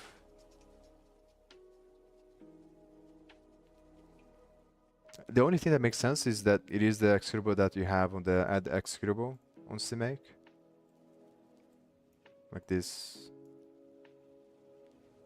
The which would be the project name .x. .x executable.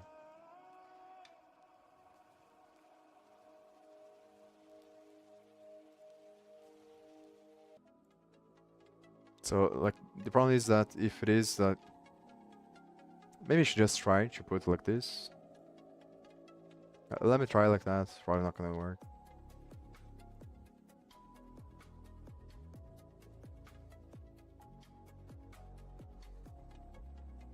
Yeah.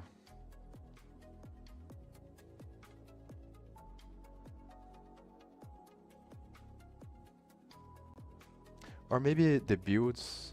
Maybe the problem is the build. So like this should be here. So I should run the CMake command, but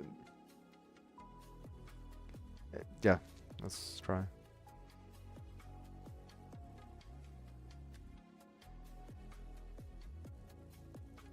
Yeah, I think it's the same error.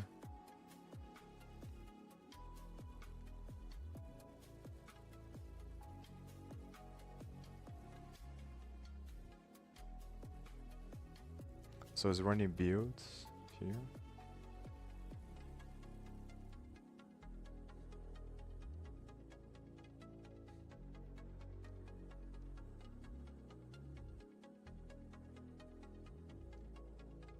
Target main.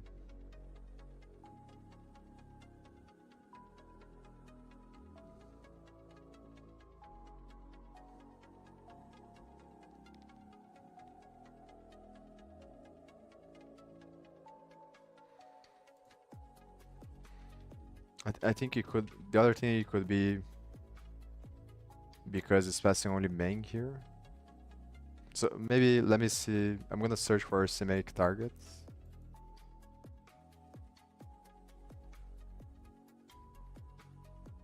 The flag to understand like what is supposed to accept.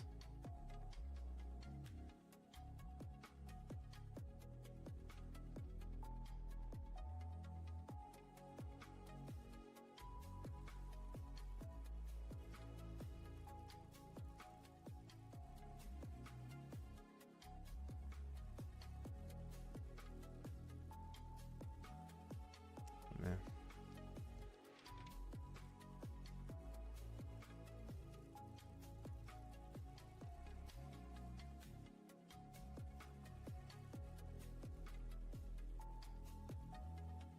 I think I'll be right back.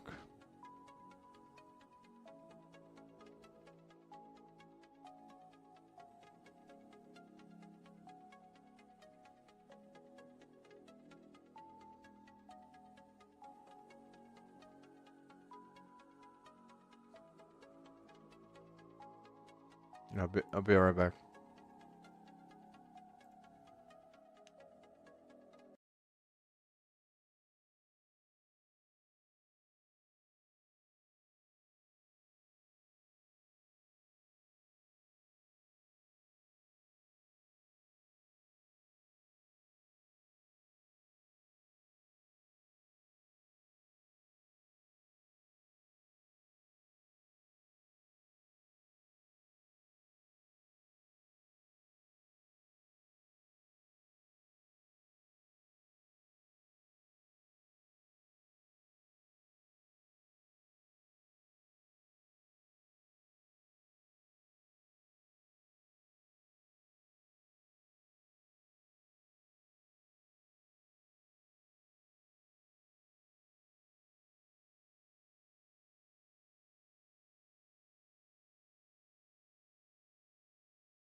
these errors here,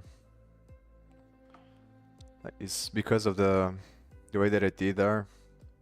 That is like a if-else condition based on the which operational system it is to define this variable here. So it could be that I have to change there, but I think it's not the problem. And the reason why it's not compiling. So it's running cmake x build on the build folder config.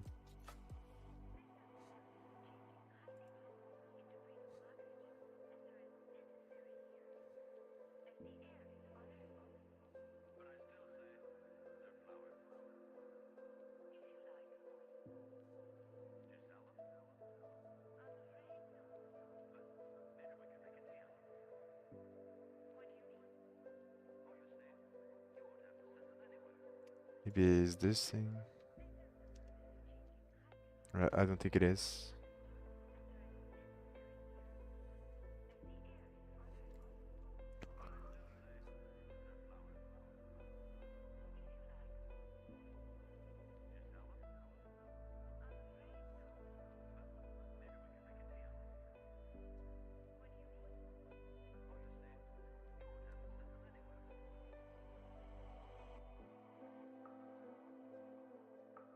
This is the name of the specific target you want to build. It can be an executable library or any other custom target defined in your CMake project. It's particularly useful when you have multiple build targets defined in your project and you want to build only a specific target instead of building all of them. Blah blah blah. For example, if you have a CMake project with multiple executables, libraries, and custom targets defined, target flag, specify, blah blah blah.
So probably it is this.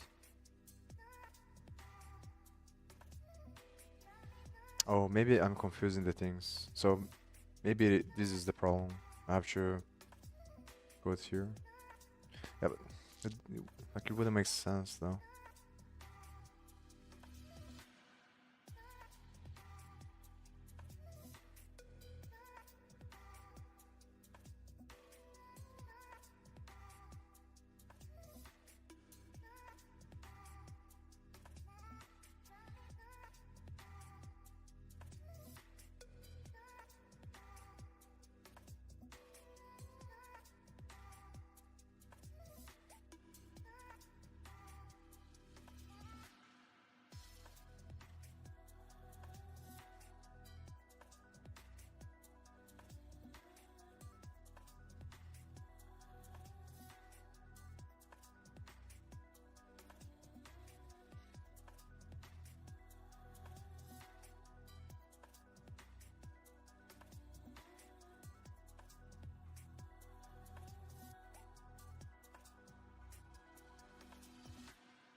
The thing is kind of confusing is that I'm not really sure. Like based on these things here, it seems like I guess it depends on which kind of configuration you put, but it can either be you can either compile the thing and then run, or you can just run. But it's very confusing.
The other thing that I can try is just pass the executable to here.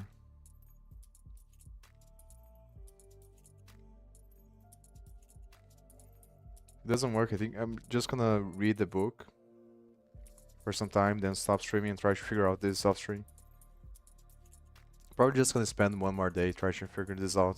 If it doesn't work, I'm just gonna do it manually and use GDB on the terminal.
The thing is that it was saying that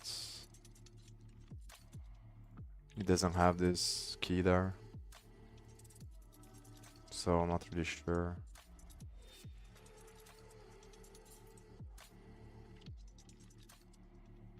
Yeah.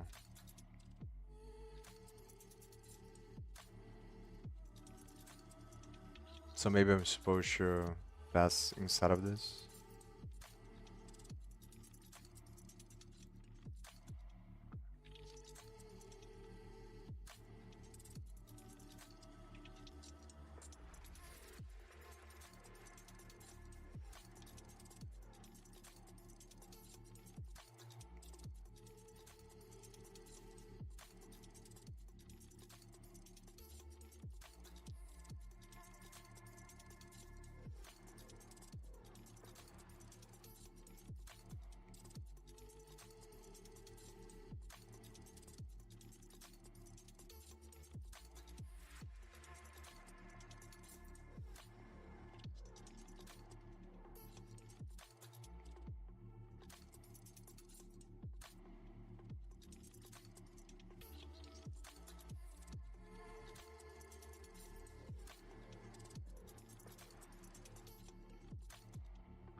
So it's saying that it does exist.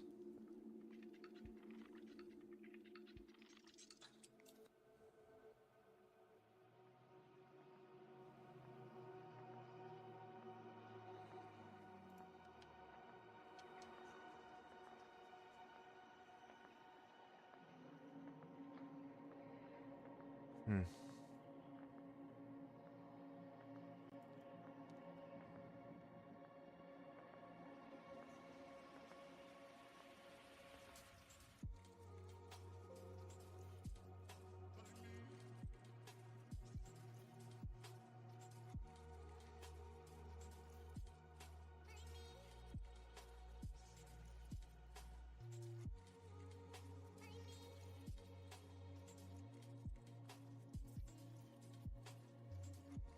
Oh, this is supposed to go on the setting JSON. Hmm. That's why I'm putting on the wrong place.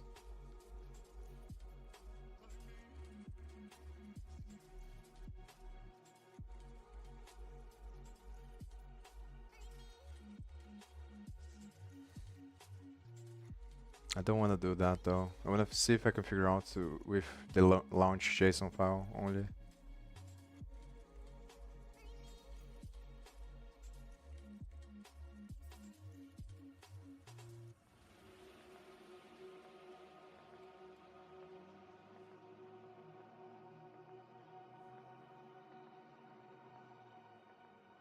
I think it's much better to find a way that's it allows me to use any IDE that I want.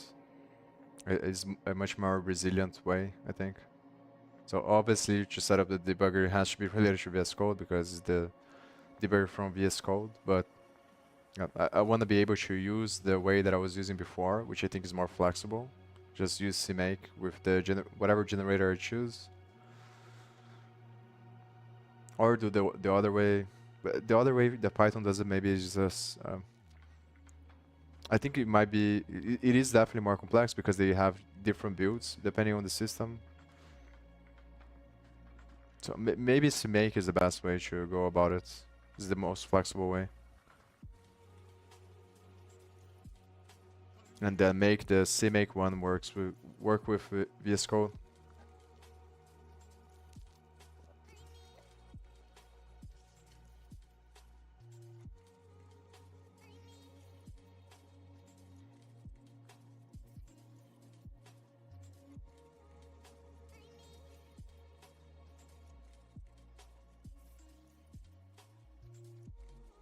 Maybe this is the reason why it's not working though.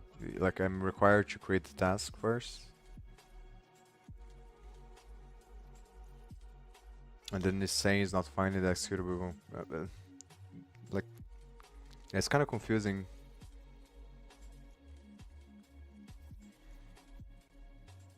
I guess this is the reason why before I tried to create a task, but then it didn't work. But maybe I created the task in the wrong way.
I think I'm gonna try to figure this out later.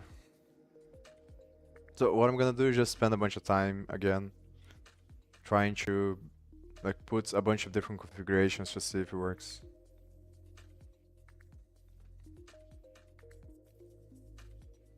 It is frustrating though, not gonna lie.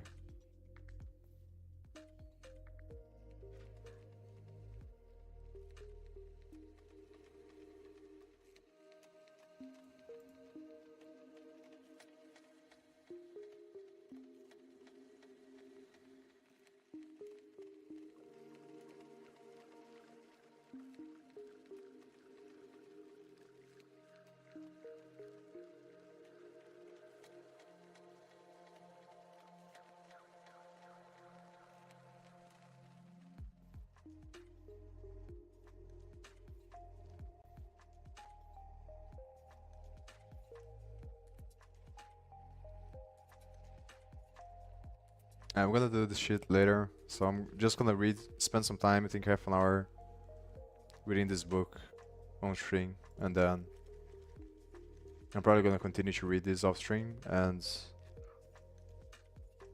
try to figure out the CMake stuff.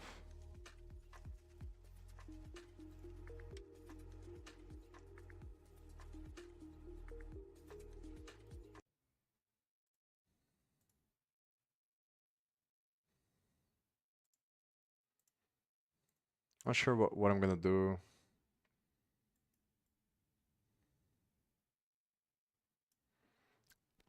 Like either I can work on the other project. Like there is the Python interpreter from the beginning. Then I think most likely what I'm gonna do is just try to continue the simplified version of the learning C thing. But I would like to figure out how to set up the thing first, I think. But I'm not very hopeful, to be honest, that I'm gonna be able to.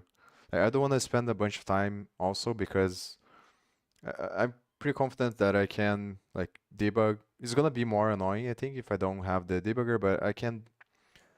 Like, it's much more important to me instead of debugging with the debugger is just to think about the problem and to understand deeply the fundamental concepts of C.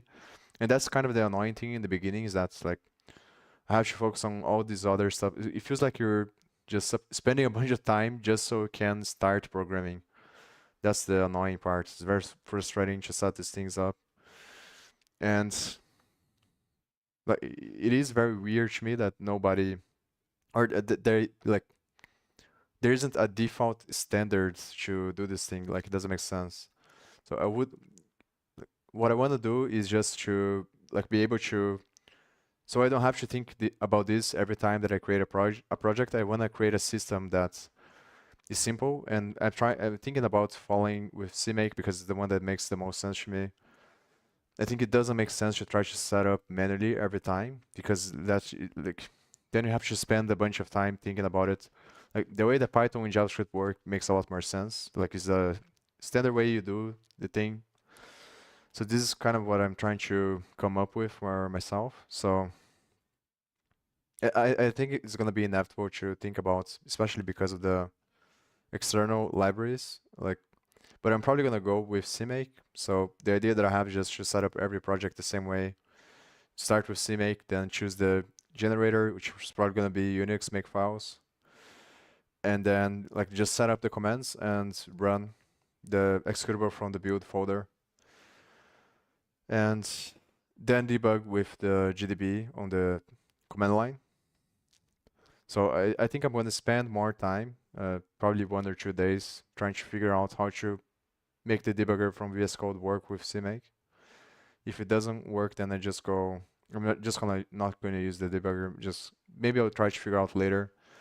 But what is most important to me now is to become a lot better understanding deeply how pointers work and the fundamentals of C. Like, because if I understand that stuff really well, then it becomes less likely that I'm gonna spend a bunch of time debugging because then I can think about how everything's connected and I could just use the like print statements. So I think that makes a lot more sense than to spend a bunch of time trying to figure the other stuff out. Because the C pointers is more fundamental, obviously, the fundamentals of C and all this stuff is more important, I think, than figuring out the builds. But obviously they are both important. So yeah, I'm gonna spend a bunch of time on this. Then I'll go gonna spend a bunch of time studying pointers. Then maybe once I study, so if I can't set up the debugger with CMake, what I'm gonna do is just do manually here, because apparently it's working this way, and just explicitly put the libraries, and then I'm just not gonna use the JSON external library, because the main thing that I want to figure out is this error here that I'm trying to debug for a long time, because I think it's a very good exercise that is gonna allow me to understand or to increase my understanding of pointers. So it's a very good example, I think. So what I want to do is just build enough on the other project that I have, because then I can exclude all the other possible factors that might be wrong, and I can just focus on this stuff. So the problem here, it seems that this vector is empty even though I'm passing the things here, and I think it gives a segmentation fault when I try to access the memory. And I'm not 100% sure what's going on, so like this is the highest priority, I think. So spend some time trying to figure out how to make the debugger work. If I can't figure out in 1 or 2 days, then I'm just build the other project and get to this point and try to debug this stuff here. Then once I do that and I study a bunch from pointers and other stuff, then maybe I come back and try to. I'm gonna have to figure out at some point, I think, what is the best way to set up external libraries using CMake. It's gonna be a pain in the ass though, I think, because I already watched probably almost all the videos on YouTube related, and I couldn't figure out like all the tutorials and all the documentation, all this stuff like that. They just talk about simple projects. It's very hard to find. But I know that there is videos about packages, and I didn't saw too many videos related to those, so maybe those videos are gonna be helpful. But then the problem is that you have to select or like one of the packages, and then from what I was seeing, there's some problems with the packages. So, but it's probably gonna be this way, I think. The best way, like just select a package manager and then see if I can find a template and then follow the template using CMake, probably. They're just gonna read this with the text-to-speech during this remainder of this time here, and then I'm gonna stop streaming, try to figure out this stuff off stream. Basics of strings. A string is a sequence of 0 or more characters followed by a null byte, which is a byte whose bits are all 0. Therefore, it is not possible for a string to contain a null as one of its characters. This restriction rarely causes problems because there isn't a printable character associated with null, which is why it was chosen as a terminator. The null terminates the string but is not considered a part of it, so the length of a string does not include the null. The header file string.h contains the prototypes and declarations needed to use the string functions. Although its use is not required, it is a good idea to include this header file because with the prototypes it contains, the compiler can do a better job error checking your program. 37. 9.2 string length. The length of a string is the number of characters it contains. The length is easily computed by counting the characters, as is done in program 9.1. This implementation illustrates the type of processing used when dealing with strings, but in fact you rarely need to write string functions because the ones provided in the standard library usually will do the job. Should you wish to write a string function, though, be aware that the standard reserves all function names that begin with str for future expansion of the library. The prototype for the library string is size_t char const string. Caution. Note that string returns a value of type size_t. This type is defined in the include file. Steph.h and is an unsigned integer type. Using unsigned values and expressions can lead to unexpected results. For example, the following two statements appear to be equivalent. If string x greater than equals string y, if string x string y greater than equals 0, but they are not. The first works as you would expect, but the second one is always true. The result of string is unsigned, so the expression on the left of the greater than equals is unsigned, and unsigned values can never be negative. / compute the length of the string argument. Hashtag includes steph.h size_t string char const string. In length for length equals 0 string plus equals \0 length plus equals 1 return length. Program 9.1 string length string.c. Caution. Expressions containing both signed and unsigned values can also produce strange results. The following statements are not equivalent for the same reason as the previous pair. If string x greater than equals 10, if string x 10 greater than equals 0, casting the value returned by string to int eliminates this problem. Tip: it is tempting to write your own string function, making judicious use of register declarations and clever tricks to make it faster than the library function. It rarely works. The standard library functions are sometimes implemented in assembly language in order to exploit the speed of special string manipulation instructions provided by certain machines. Even on machines without such instructions, your time is better spent concentrating on the algorithms for other parts of your program. Finding a better algorithm is more effective than tuning a bad one, and it is more efficient to reuse existing software than to reinvent it. 9.3 Unrestricted string functions. The most commonly used string functions are unrestricted, meaning that they determine the length of their string argument solely by looking for the terminating null byte. When using these functions, it is the programmer's responsibility to make sure that the resulting string does not overflow the memory in which it is supposed to fit. This problem is described in more detail for each of the functions discussed in this section. 9.3.1. Actually, I think I'm just gonna stop here and continue to read this stuff off stream. I'm just gonna do what I said that I'm gonna do off stream now. And yeah, I stream today more just to document the stuff that I'm doing, as like struggling to figure this stuff out. Hopefully I'm gonna be able to figure out. I think that to figure out like the standard to do it, I'm confident that I'm going to figure out, because like even if I don't use a package, just from the commands with CMake, I think that I already kind of understand how to set up external libraries. It is annoying, but I think with time I figure out. But from the VS Code one, I'm not really sure if I'm gonna be able to do it, like setting up the debugger, because it's very confusing there, at least for me. Like I don't understand really well. Like it's more about understanding like the fundamentals of the way that it works. I understand that the tasks is supposed to compile and then launch is supposed to execute, but the way that the CMake one is done is very confusing to me. Because I don't know, like, what is this supposed to be doing under the hood, and how does it interact with the debugger and the CMake process, and if I change the configurations on CMake file, how this is gonna work, and all the other stuff. And I couldn't find information about it, so. But maybe with time it's gonna become clear if I read the CMake documentation there more, and I'm going to understand. But if it doesn't, then I just use GDB from the terminal, and I think I'm only gonna spend time figuring out how to